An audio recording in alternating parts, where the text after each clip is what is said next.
गोरखपुर में इस समय सबसे बड़ी दुविधा क्या है? दवा मिलेगी या नहीं, दुकान खुलेगी या बंद रहेगी, या व्यापारी पहले यह तय करेंगे कि आखिर असली एकजुटता किसके साथ है। 20 मई की प्रस्तावित दवाबंदी ने शहर के मेडिकल कारोबारियों को ऐसी स्थिति में ला खड़ा किया है जहां हर व्यापारी के सामने एक ही सवाल है, दुकान खोलें तो कौन नाराज होगा और बंद करें तो कौन। एक तरफ दवा विक्रेता समिति है जो कह रही है कि बंदी जरूरी है, तो दूसरी तरफ chemist and druggist association Gorakhpur और सीडीएफ यूपी है जो साफ कह रही है कि दुकानें खुलनी चाहिए। अब दिलचस्प बात यह है कि दोनों पक्ष खुद को व्यापारियों का असली हितैषी बता रहे हैं, मतलब दोनों ही जनहित में हैं, लेकिन व्यापारी बीच में कंफ्यूजन हित में पहुंच चुका है। अब सवाल यह है कि 20 मई को गोरखपुर में दवा की दुकान पर ताला लगेगा या फिर सिर्फ बयानबाजी का शटर खुलेगा। दरअसल पूरा विवाद शुरू हुआ AIOCD यानी all India organisation of chemist and druggist के राष्ट्रव्यापी बंदी के ऐलान से। मुद्दा है ऑनलाइन फार्मेसी, ई प्लेटफॉर्म, भारी डिस्काउंट और दवा कारोबार में कारपोरेट दखल। संगठन का कहना है कि ऑनलाइन दवाइयों की बिक्री मरीजों की सुरक्षा से खिलवाड़ है,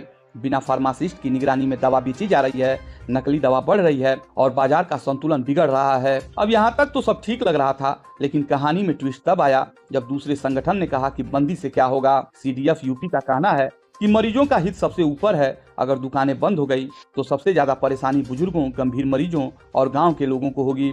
मतलब एक संगठन कह रहा है कि बंदी मरीजों के भविष्य के लिए जरूरी है, तो दूसरा कह रहा है कि बंदी मरीजों के वर्तमान के लिए खतरनाक है। और बेचारा व्यापारी सोच रहा है कि भाई मैं आखिर किसे नाराज करूं। इधर होटल में बैठकें हो रही हैं, प्रस्ताव पास हो रहे हैं, उधर मेडिकल स्टोर अपने काउंटर पर बैठकर मोबाइल में व्हाट्सएप ग्रुप पढ़ रहा है। एक मैसेज आता है कि 20 मई को पूर्णबंदी सफल बनाएं, दूसरा मैसेज आता है सभी दुकानें सामान्य रूप से खुलेंगी। अब व्यापारी समझे तो समझे कैसे।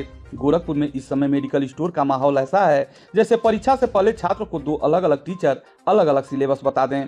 कोई कह रहा है कि बंद रखो वरना व्यापार खत्म हो जाएगा, तो कोई कह रहा है कि खोलो वरना जनता परेशान हो जाएगी। और सबसे मजेदार बात, दोनों ही पक्ष ऑनलाइन फार्मेसी को खतरा बता रहे हैं, यानी बीमारी पर सब सहमत हैं, इलाज पर विवाद है। लेकिन सबसे बड़ा सवाल अभी भी वही है कि 20 मई को दवा की दुकानों पर मरीज ज्यादा दिखेंगे या फिर संगठनों के पोस्टर। अब जरा सोचिए, जिस देश में बुखार आने पर लोग पहले मेडिकल स्टोर पर भागते हैं, वहाँ अगर मेडिकल स्टोर ही राजनीति और संगठनात्मक ताकत का अखाड़ा बन जाए तो आम आदमी जाए कहाँ।